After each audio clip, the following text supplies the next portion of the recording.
সালাতু ওয়াসসালামু আলাইকা ইয়া রাসূলাল্লাহ। সকলে মহব্বতে প্রাণের রসুলকে সালাম প্রদান করুন। আসসালাতু ওয়াসসালামু আলাইকা রাহমাতাল লিল আলামিন।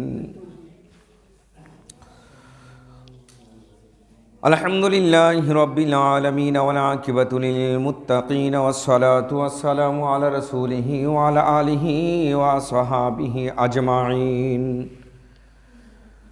আম্মা বা'দু ফাআউযু বিল্লাহি মিনাশ শাইতানির রাজিম। বিসমিল্লাহির রাহমানির রাহিম। ইন্নাল্লাহা ওয়া মালাইকাতাহু ইউসাল্লুনা আলান নাবি ইয়া আইয়ুহাল্লাযীনা আমানু সাল্লু আলাইহি ওয়া সাল্লিমু তাসলিমান। আল্লাহুম্মা সাল্লি আলা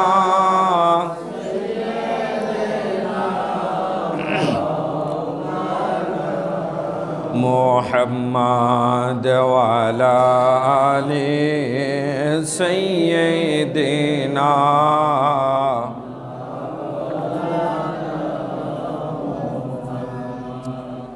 চিন্তা করে দেখো রে মন, রাতের নিশিরে গভীরে মরণকালে কে যাবে তোর সঙ্গী হয়ে কবরে। আল্লাহুম্মা সাল্লি আলা মাওলানা মুহাম্মাদ ওয়া আলা আলি সাইয়্যিদিনা মাওলানা। লা ইলাহা ইল্লাল্লাহু মুহাম্মাদুর রাসূলুল্লাহ সাল্লাল্লাহু আলাইহি ওয়াসাল্লাম। উপস্থিত মুআজ্জিজ মুহতারাম, সম্মানিত আল্লাহ প্রেমিক, রসুল প্রেমিক, ওলি আল্লাহ প্রেমিক আমার সুন্নি মুরব্বী বাবারা, যুবক ভাইয়েরা, সকলের নিকট সালাম। আসসালামু আলাইকুম ওয়া রাহমাতুল্লাহি ওয়া বারাকাতুহু। আজ ওয়া জাল মহান রব তাআলা আজকে জমাদিউল আউয়াল চাঁদের তৃতীয় জুমা, আল্লাহর ঘর পুত পবিত্র মসজিদে আসার বসার যিনি শক্তি দিয়েছেন সেই রব তাআলার দরবারে শুকরিয়া তান আমরা সকলেই বলি আলহামদুলিল্লাহ। আজকের এই দিন অনেকে ভিন্নভাবে অনেকে অনেক কালচারকে অনুসরণ করছে, কিন্তু আমরা মুসলমান জাতি সেই কালচারকে অনুসরণ করব না। কারণ মুসলমান জাতির জন্য সমস্ত কিছু আরবি চাঁদের সাথে জড়িত থাকে, এই জন্য আমরা আরবি চাঁদটাকে একটু ফলো করব। অনেকে ইংরেজি আজকে 1 তারিখ অনেক ধরনের বেহায়াপনা, নির্লজ্জতা, অনেক ধরনের অন্যায়, অশ্লীল, খারাপ কাজের মধ্যে লিপ্ত ছিল। গতকাল থেকে ইনশাআল্লাহ আমরা যারা আছি মুসল্লি, আমরা বাদে মাগরিবের পরে মিলাদ, এশার পরেও আরেকটা অনুষ্ঠান, তারপরে আমি আমার ব্যক্তিগত কথা বলি, আমাদের কেল্লা ঘিজরাস রহমতুল্লাহ আলাইয়ের জিয়ারত, তারপরে ভোর সকাল আমি 5টা মাজার জিয়ারত করে 10টার দিকে আরেকটা মিলাদ পড়ে দোয়া করে এখন 12টা বেজে বাজার সময় আমি আরেকটা বাসা থেকে দোয়া করে এখন আসলাম। তাহলে আমরা যারা নবী প্রেমিক আসলে এই দিনটাকে রাসূলের মহব্বতে কাটাতে চাই, ঠিক কিনা বলুন? কারণ আল্লাহ রাসূল সাল্লাল্লাহু আলাইহি সাল্লাম বলেন যে যাকে ভালোবাসে তার সাথে তার হাসর হবে। তা আমরা ইংরেজ বা ইহুদি, কোনো খ্রিস্টান, কোনো নাসারা তাদেরকে ফলো করতে চাই না, তাদেরকে আমরা কোনো সময় ভালোবাসতে চাই না। এই জন্য আমরা ভালোবাসবো কাকে? নবীজিকে। বলেন কাকে ভালোবাসবো? নবীজির আদর্শ হলো ইবাদত বন্দেগী করা, ভালো ভালো কাজ করা, পুণ্যময় কাজগুলো করা। ইনশাআল্লাহ আমরা সবাই ভালো ভালো কাজ করতে চাই কি চাই না? বাবাজিরা আমার, আল্লাহ তাবারক ওয়া তাআলা, আমি স্মরণ করি এই যে 2020 সাল চলে গেল, অনেক আমাদের সুন্নিয়তের কর্ণধর, সুন্নিয়তের রাহবার আমাদের মাঝ থেকে বিদায় নিয়েছেন। আল্লাহ সবাইকে জান্নাতের উঁচু মুকাম, জান্নাতুল ফেরদাউস নসিব করুন। সকলে বলে আল্লাহুম্মা আমিন। আল্লাহ তাবারক ওয়া তাআলা আমাদেরকে এমন এক নবী দিয়েছেন, যেই নবী হলেন রাহিতুল আশিকিন, সিরাজুম মুনির, শামসুদ্দোহা, বদরুদ্দুজা, নূরে খুদা নবী মুহাম্মদুর রাসূলুল্লাহ সাল্লাল্লাহু আলাইহি ওয়াসাল্লাম। ওই নবীর উপর একটি সংবিধান বাড়ি কোরআন শরীফ দিয়েছেন। এই সংবিধানটা হলো শ্রেষ্ঠ সংবিধান, ঠিক কি না? এই সংবিধানের সাথে কোনো তুলনা আছে? কোনো মেসাল আছে?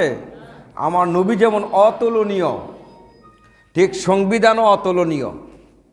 এই ব্যাপারে আমার আল্লাহ তাবারক ওয়া তাআলা কোরআনের মধ্যে অনেক আয়াত তার প্রমাণ স্বরূপ রেখে দিয়েছেন। বাবাজিরা আমার, আপনারা বুঝতে পেরেছেন আমি আজকে কোন বিষয়টি নিয়ে আলোচনা করব। এটা হলো আমাদের সংবিধান, যেই সংবিধানের নাম হলো আল কোরআন। কোরআন নিয়ে কিছু কথা বলবো।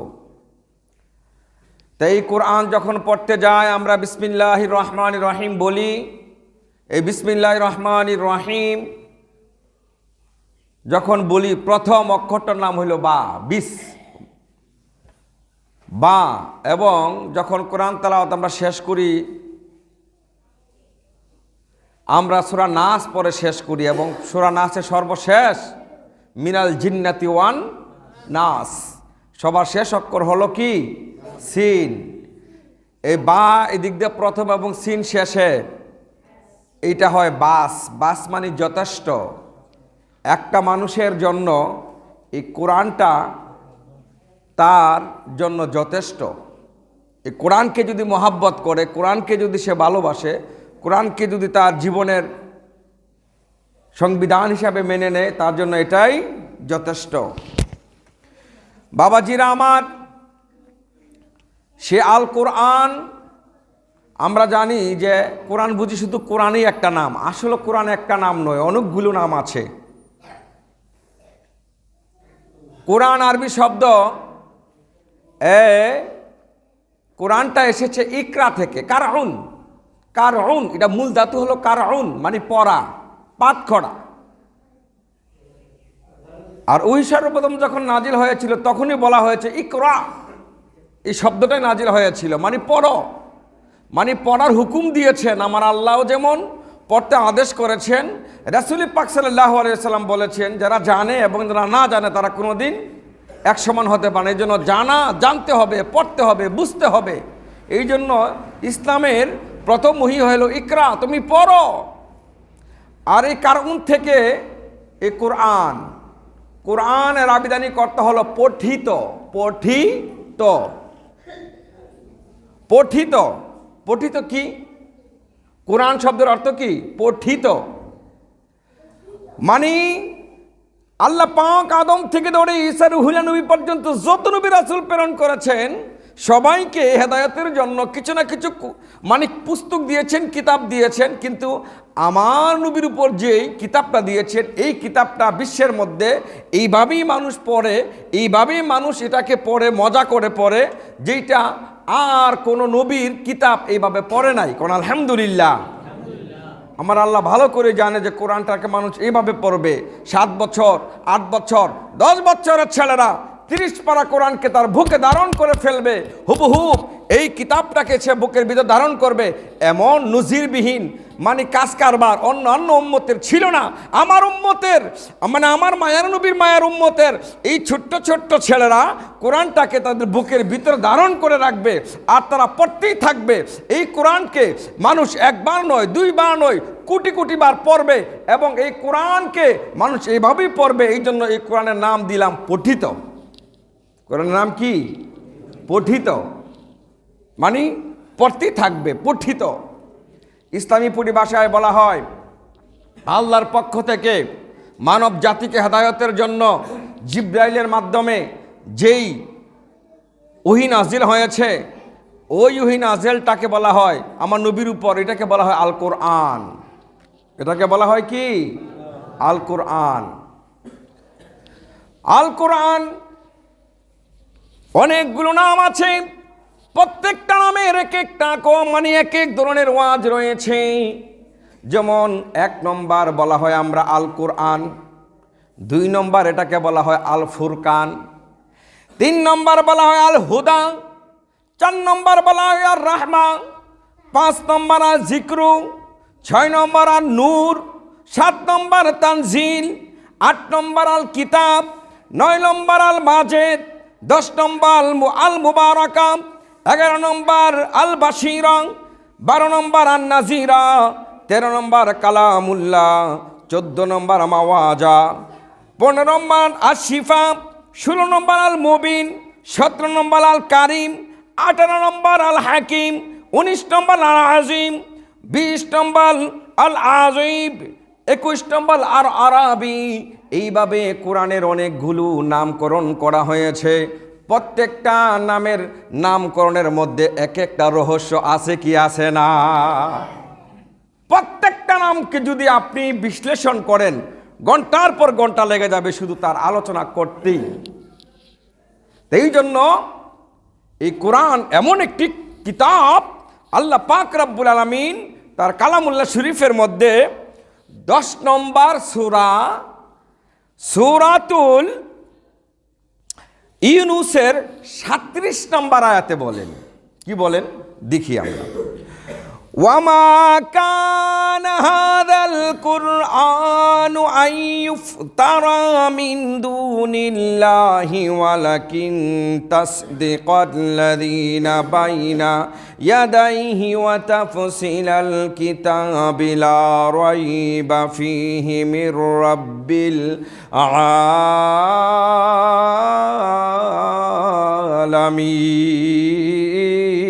আলামিন।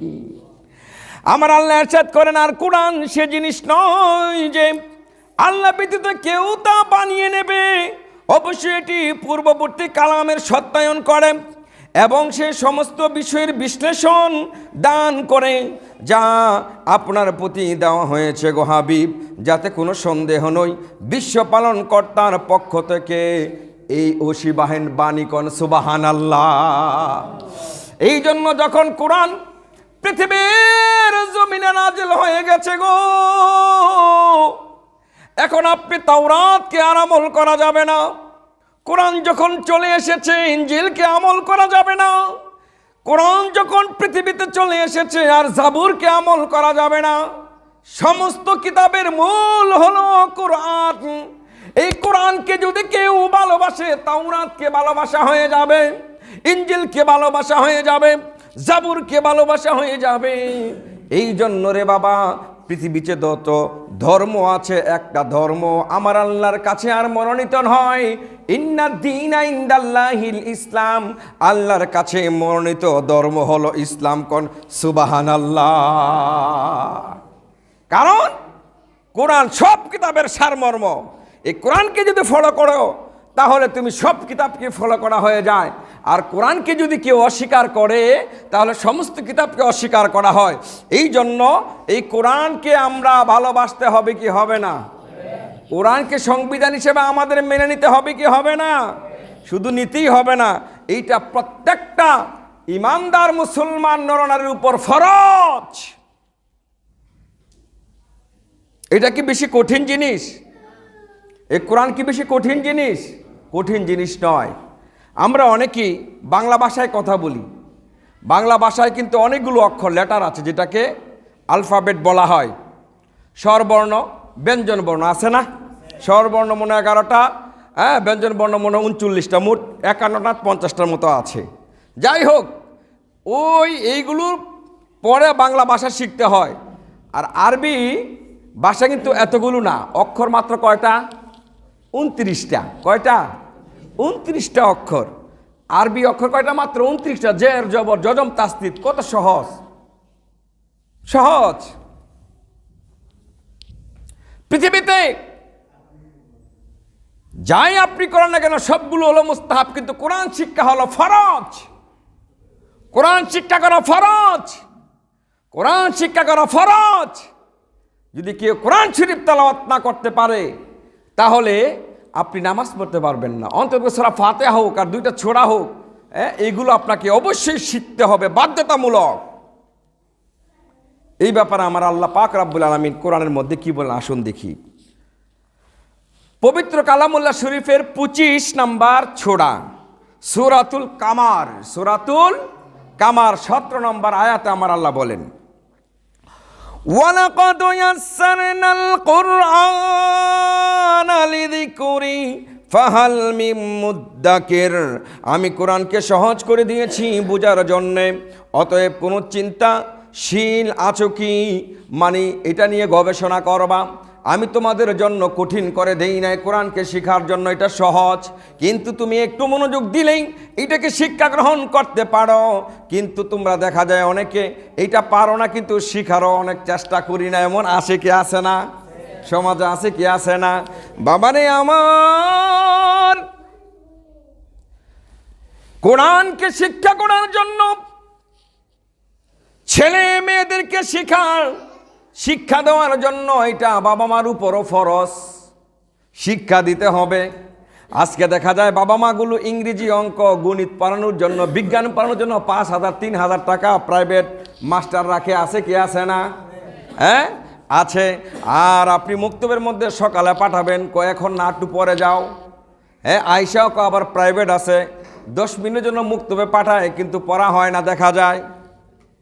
কিন্তু আগেকার মানুষ কত সভ্য ছিল। তুমি অঙ্ক ইংরেজি পারো আর না পারো এটা বুঝি না, কোরআন শরীফ শিক্ষা গ্রহণ করো। তোমার ভালো ড্রেস আছে কি এটা জানি না, তুমি মুক্তবে যাবা, তোমার একটা মুক্তবের আলাদা কাপড় আছে কিনা এইটা দেখতো। মেয়েদের আলাদা একটা কাপড় থাকতো, সাদা ধুতি। এইটা পরে পরে ছোট্ট ছোট্ট মেয়েরা, মানে আজ থেকে 100 বছর আগের কথা, তারা চলে আসতো মসজিদে। এখন দেখা যায় মেয়েদের কাপড়ের অভাব নাই, ছেলেদেরও কাপড়ের অভাব নাই, কিন্তু আল্লাহর ঘর মসজিদের মধ্যে আসবে রে কোরআন শরীফ শিক্ষা করার জন্য, তার একটা পবিত্র ভালো কাপড় নাই। আমাদের এই সমাজ চলে এসেছে, ঠিক কিনা বলেন? অথচ আমার আল্লাহ বলেন, ওরে বান্দা বান্দিরা, আমি কোরআনকে তোমাদের জন্য সহজ করে দিয়েছি যাতে তোমরা শিক্ষা গ্রহণ করতে পারো। আপনারাই বলেন এই কোরআনকে শিক্ষা করার প্রয়োজন আমাদের আছে কি আছে না? সবাই জবান খুলে বলুন দরকার আছে কি আছে না? আবার অনেকে কোরআন শরীফ তেলাওয়াত হয় বা কোরআন শরীফের আলোচনা হয়, অনেকভাবে দেখা যায় মানুষ মন গড়া মতো চলাফেরা করে, আছে কি আছে না? এরে বাবারা, আমি যে কোরআনের কথাগুলো বলি তখন আপনাকে কথা বলা সম্পূর্ণ হারাম। আমি যে খুতবা শরীফ তেলাওয়াত করি তখন শোনা হলো ওয়াজিব। যদি আপনি ওয়াজিব তরক করেন কবিরা গুনাহ হয়, কবিরা গুনাহ হয়। আর আপনি মসজিদে আসলেন নামাজ পড়ে সওয়াব কামাই করার জন্য, দেখা যায় বিনিময়ে সওয়াব নয় কিন্তু হইতে আছে গুনাহ। আমার আল্লাহ পাক রব্বুল আলামিন বলেন, যেখানে কোরআন শরীফের তেলাওয়াত হয় তোমরা মনোযোগ সহকারে শুনবা। এই কথাটা আমার মুখের কথা নয়, এইটা কোরআনের কথা।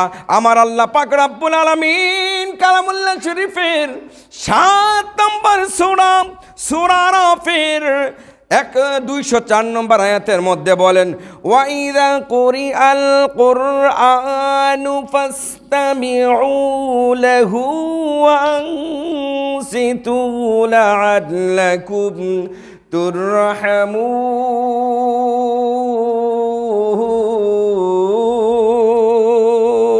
আর যখন কোরআন পাঠ করা হয় তখন তাতে কান লাগিয়ে রাখো এবং নিশ্চুপ থাকো যাতে তোমাদের উপর রহমত হয়। কোন সুবহানাল্লাহ। কান মানে কি? মনোযোগ, মনোযোগ দিয়ে রাখো। এখানে কোরআন শরীফ তেলাওয়াত হচ্ছে, এই জন্য দেখবেন ইসলামী ফাউন্ডেশন থেকে বলেছেন সুবিনা পড়া যাবে না মাইক দিয়া। আগে আপনারা শুনছেন না মাইক দিয়ে সুবিনা পড়তে? আমি নিজেও পড়ছি, আমি হাফেজ না, তারপর হাফেজের সঙ্গে গিয়ে আমি নিজেও পড়েছি সূরাগুলো মাইক দিয়ে। কিন্তু এখন দেখা যায় মাইক আর ব্যবহার করা হয় না, সুবিনা, ঠিক কি না? কারণ কি? মানুষ কাজ করে, কেউ টয়লেটে থাকে, কেউ এই খেলাধুলা করে, কেউ চাষটালের মধ্যে সিগারেট খাইতে আসে, কেউ আড্ডা মারতে আসে। কিন্তু এখন কোরআন শরীফ তো শুনতে হবে, যখন আপনার আওয়াজ যাবে এইটা আপনার উপর ফরজ, কারণ আল্লাহ পাক রব্বুল আলামিন কোরআনের মধ্যে ঘোষণা দিয়েছেন তুমি মনোযোগ দিয়ে শুনতে হবে, এটাকে তোমার অনুধাবন করতে হবে, চুপ থাকতে হবে, তাহলে দেখা যায় মানে হট্টগোল। এই জন্য কোরআন শরীফ এখন খতম সুবিনাটা আর মাইক দেওয়া হয় না। কথা বুঝতে পারছেন? এটা আল্লাহর হুকুম, এটা আল্লাহর বাণী, এটা গুরুত্বপূর্ণ বিষয়, খুব সতর্ক। বাবাজিরা আমার, এই কোরআন শরীফ আল্লাহর বাণী পাঠিয়েছেন নবীর কাছে। এই কোরআন শরীফ আমার আল্লাহ জানে আর নবী জানে যে কোরআনটা কি, কারণ যিনি পাঠান তিনি হলেন আমার আল্লাহ, যার কাছে পাঠান তিনি হলেন আমার নবীজি। এই কোরআনের মধ্যে অনেক আয়াত আছে, অক্ষর আছে যেগুলো পৃথিবীর কেউ জানে না, যেমন আলিফ লাম মিম তোহা ইয়াসিন, এমন অক্ষর হরফে মুতাশবিহাত বলা হয় যেগুলোকে, এইগুলো বলে কেউ জানে না। আমরা সুন্নিদের আকীদা হলো আল্লাহ এবং তার রসুল জানে, কোন সুবহানাল্লাহ। কারণ যদি নবী না জানে এই আয়াত নাজেল হওয়ার কোনো কারণ নাই, অবশ্যই নবী জানে। বাবাজিরা আমার, এই কোরআন আমার আল্লাহর সম্পূর্ণ দায়িত্ব। যদি কেউ এটাকে বিকৃতি করতে চায়, এটাকে যদি কেউ ঝের জবর নক্তা, এটাকে যদি কেউ উল্টা পাল্টা করতে চায়, আল্লাহ পাক রব্বুল আলামিন তার উপর ডাইরেক্ট গজব নাজেল করেন, এমন অনেক হয়েছে, টের পায় না, বুঝে না। এটা দায়িত্ব কার? এটাকে আল্লাহ পাক লা রাইবা ফি, তোমরা এটাকে সন্দেহ করবা না, কারণ হুদাল্লিল মুত্তাকিন, তোমাদের জন্য এটা হলো পথ প্রদর্শনকারী। কিন্তু এটার দায়িত্ব মূলত আমি আল্লাহ। দায়িত্ব কার? এই ব্যাপার আমার আল্লাহ বলেন পবিত্র কালামুল শরীফের 15 নম্বর সূরা সূরাতুল হিজর আয়াত নাম্বার 9, আমার আল্লাহ বলেন ইন্না নাহনু নাযালনা যিকরা ওয়া ইন্না লাহু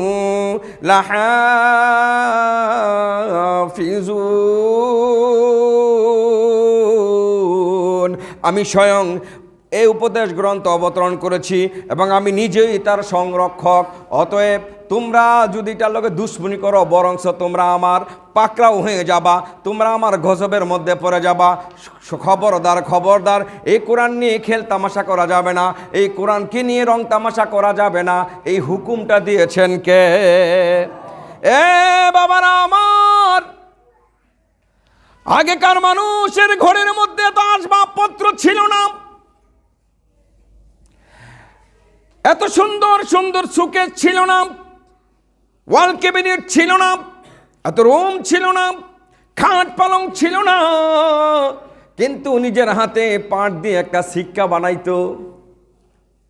কি বানাইতো? নিজের হাতে সিক্কা বানাইতো মেয়েরা। সিক্কাটা বানায়া ঘরের মাঝখানে এইটা ভূতি কয়, ভূতির মধ্যে সুন্দর করে টাঙ্গাইতো। সুন্দর করে টাঙ্গাইয়া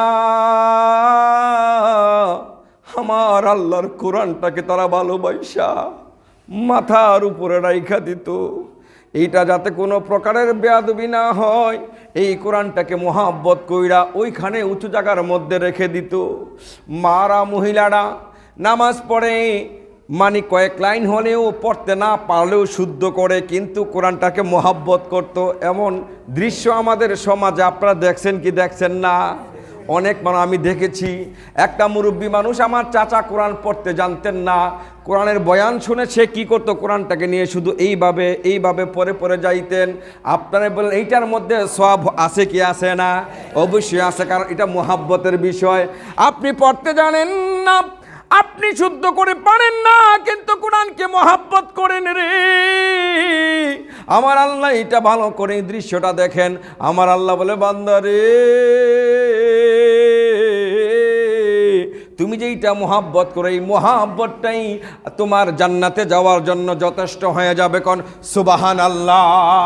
ইয়াউমা ইয়াফিরুল মারউ মিন আখিহি ওয়া উম্মিহি ওয়া আবিহি ওয়া সাহিবাতিহি ওয়া বানিহি, কেউ যখন আপন হবে না রে,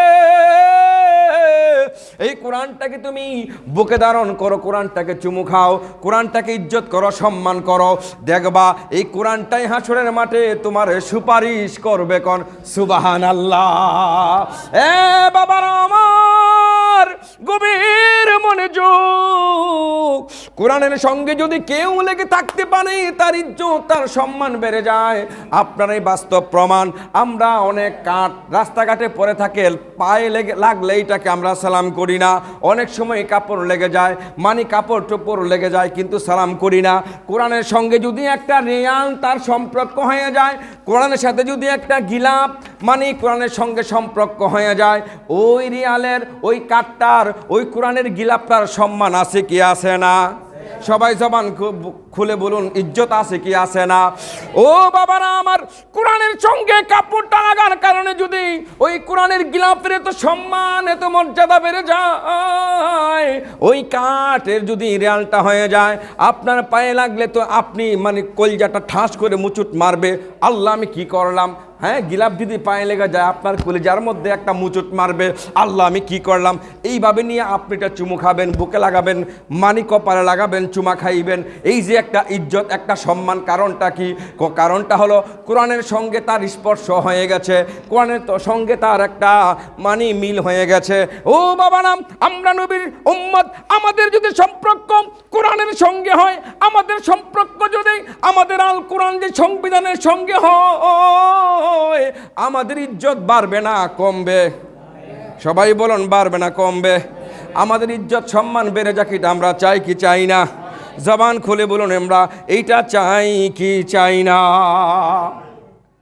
কাফেররা বলতো যে কোরআন তোমরা পড়ো না, তোমরা শুইনও না। আবু জাহেল, উতবা, শুয়াইবা এরা বলতো এটা, তাদের সঙ্গীদেরকে বলতো। এই ব্যাপারে আমার আল্লাহ কোরআনের মধ্যে বলেন, সূরা কোরআনের পাকের সূরা হামিম সেজদা, এই সূরার মধ্যে 6 নম্বর আয়াতে আমার আল্লাহ বলেন, وقال الذين كفروا ولا تسمعوا لهذا القرآن والغوا فيه لعلكم تغلبون। ও আর কাফেররা বলে, তোমরা কোরআন শ্রবণ করো না এবং আবৃত্তি ও হট্টগোল সৃষ্টি করো যাতে তোমরা জয়ী হও। আবু জাহেল, উতবা এরা বলতো আমার আল্লাহ কোরআনের মধ্যে ঘোষণা দিয়েছেন। দেখা যায় তারা যায় এইটাকে হট্টগোল করার জন্য। এক সময় দেখা যায় আমার নবী যখন কোরআন শরীফ তেলাওয়াত করে, আবু জাহেল কোরআনের মুগ্ধ হয়ে যান, উতবা মুগ্ধ হয়ে যান, আবু লাহাব মুগ্ধ হয়ে যান। কোরআন শরীফ যখন তেলাওয়াত করে, কোরআনের একটা ছন্দ আছে না, কোরআন কিন্তু পড়তে পারলে খুব মজা লাগে, খুব টেস্ট, ভেরি টেস্ট, খুব মজা। এক পারা পড়বেন, আমরা আরেক পারা পড়তে ইচ্ছে করবে, খুবই টেস্ট। যে টেস্টটা পেয়ে গেছে সে সারাক্ষণ কোরআন তালাওয়াতই করে, কোন সুবহানাল্লাহ। আর এই মজা যে পায় না তার কাছে মজা লাগবে না, শুনেও মজা লাগবে না, পড়েও মজা লাগবে না। এই জন্য এই টেস্ট পেতে হলে আপনাকে এটার মোহাব্বত এবং অন্তর দিয়ে শুদ্ধ করে তেলাওয়াত শিখলে খুব ভেরি টেস্ট। এটা আবু জাহেল বলে, আসি তো নবী মুহাম্মদের কাছে হট্টগোল করার জন্য, কিন্তু যখন কোরআন তেলাওয়াত নবী টান্ডা মারে তখন কলজাটা একদম শান্ত হয়ে যায়, তখন আর হট্টগোল করতে পারে না, কান লাগায়া আমি শুনতেই মজা পাই, কোন সুবহানাল্লাহ। আবুল হাব, উতবা এসে বলে, লিডার আপনি কি করে নেন, আপনি হট্টগোল না করে সুন্দর করে শুনেন। হ্যাঁ ধরা, তোমরা নাকি লেগাইছো, আমরাও তো আসলাম হট্টগোল করার জন্য, কিন্তু কোরআন যখন শুনি তখন খুবই মজা লাগে, আর হট্টগোল করতে পারি না, কোন সুবহানাল্লাহ। এই কোরআন মুসলমানের জন্য সংবিধান হিসেবে দিয়েছেন। এই কোরআনকে নামাজে পড়তে হবে, এই কোরআন তেলাওয়াত ছাড়া নামাজ হবে? এই জন্য বাবারে আমার, শুধু এটা টেস্ট নয়, এই কোরআনটা সমস্ত রোগের একটা ঔষধ। এই জন্য কোরআনের নামও আছে আশিফা, আরোগ্য দানকারী, যিনি আরোগ্য দান করেন। ডাক্তার, কবিরাজ সব ফেল, শিফা দান করবেন আল কোরআন। কে দান করবেন? আল কোরআন। কিন্তু এখন সে কিনেও নাই, সে হুজুরও নাই। আগেকার হুজুররা পাইনটা ফুদা দিয়ে দিলে, এটাকে যদি একটা পটের ভিতরে, বা বাঁশ ছিল, পটও ছিল না, বাঁশের এক দিক দিয়া ছিদ্র, এটাকে ধইরা আরেক দিক দিয়া করা, পানি নিয়ে দিয়া দিলে যে কাজের জন্য সে কাজ হয়ে গেছে, কোন সুবহানাল্লাহ। এই ব্যাপারে আমরা আল্লাহ কোরআনের মধ্যে বলেন 17 নম্বর সূরা 17 নম্বর সূরা সূরাতুল বনি ইসরাঈলের 82 নম্বর আয়াতে বলেন وَنُنَزِّلُ مِنَ الْقُرْآنِ مَا هُوَ شِفَاءٌ وَرَحْمَةٌ لِّلْمُؤْمِنِينَ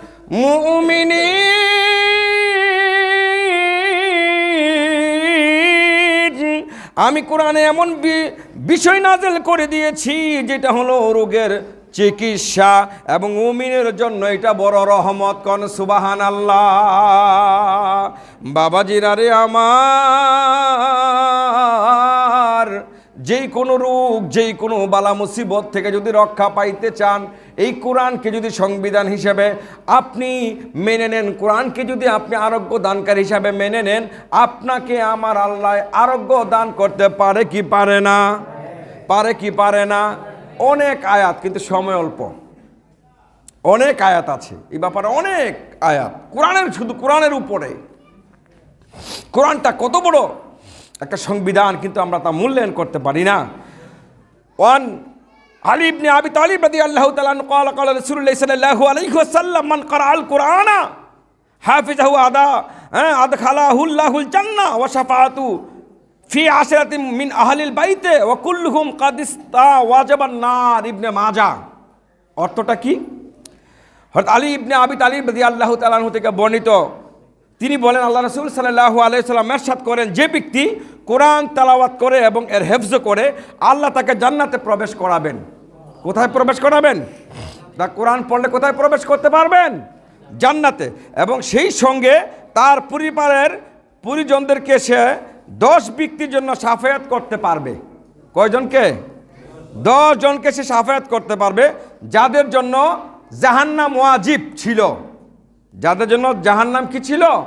ওয়াজিব। জাহান্নাম একদম ওয়াজিব হয়ে গেছে, আপনি জাহান্নামে চলে যাবেন, ওই কোরআন পড়নেওয়ালা ব্যক্তিটা আপনাকে, আপনার পরিবারের 10 জনকে, জাহান্নাম একদম ওয়াজিব, এখন চলে যাবে জাহান্নামে, তাকেও আপনার সে জাহান্নাম থেকে বাঁচাইয়া জান্নাতি করতে পারবে। সুবহানাল্লাহ। তাহলে ছেলে মেয়েদেরকে কোরআন শরীফ তেলাওয়াতকারী বানানোর প্রয়োজন আছে কি আছে না? দরকার আছে কি আছে না? দরকার আছে। শুধু তাই নয়, আন উসমান ইবনে আফফান ক্বালা ক্বালা রাসূলুল্লাহ সাল্লাল্লাহু আলাইহি ওয়াসাল্লাম খায়রুকুম মান তাআল্লামাল কুরআন ওয়া আল্লামাহু। এই পৃথিবীতে অনেক চাকরি আছে, অনেক কর্ম আছে, অনেক কিছু আছে, কিন্তু সর্বশ্রেষ্ঠ কর্ম, সর্বশ্রেষ্ঠ আপনার চাকরি হলো কোরআন শরীফ শিক্ষা করা এবং তা অন্যকে শিক্ষা দেওয়া। কোন সুবহানাল্লাহ। তাহলে আমাদের ছেলে মেয়েদেরকে কোরআন শরীফ তেলাওয়াতকারী বানানোর প্রয়োজন আছে কি আছে না? হুকুম দিয়েছেন কে? হুকুম দিয়েছেন কে? আল্লাহ দিয়েছেন। বাবা ভাইয়েরা আমার, এই কোরআন শরীফ আমার রাসূল বলেছেন, তুমি দুনিয়া থেকে কবর পর্যন্ত শিখাও। কি শিখবা? শিখার শেষ নাই। আপনি সূরা ফাতিহা শিখেন, সূরা নাস শিখেন, ইখলাস শিখেন, এটার মধ্যে বড় বড় নিয়ামত আছে, বড় নিয়ামত আছে। আল্লাহ পাক রব্বুল আলামিন আমরা যেন কবর পর্যন্ত শিখে যেতে পারি, সেই মন মানসিকতা তৈরি করে দেখ। আমরা সকলে বলি আল্লাহুম্মা আমিন। আসসালামু আলাইকুম ওয়া রাহমাতুল্লাহি ওয়া বারাকাতুহু। যারা সুন্নত পড়েন, সুন্নত পড়েন।